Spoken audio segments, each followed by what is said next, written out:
Na-cite in contempt naman ang 4 na opisyal ng Office of the Vice President dahil sa hindi pagdalo sa pagdinig ng House panel ukol sa questionableng paggamit ng intelligence at confidential funds.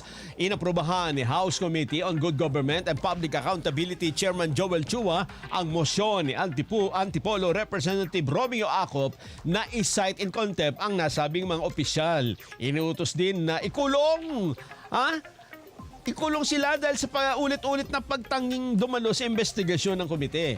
Na-cite in contempt sina Assistant Chief of Staff Lemuel Ortonio, Special Disbursement Officer Gina Acosta, kasama sina Edward at Sunshine Paharda.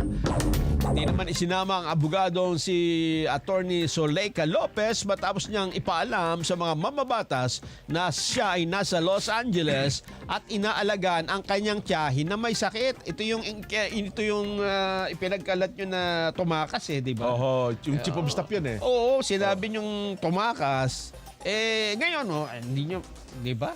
Mag-aalaga pa lang. May sakit may sakit. Talaga naman itong mga to. Hindi ho tinanggap ng mga mamabatas ang dahilan ni Lopez at muling nag-issue naman ng isa pang subpoena.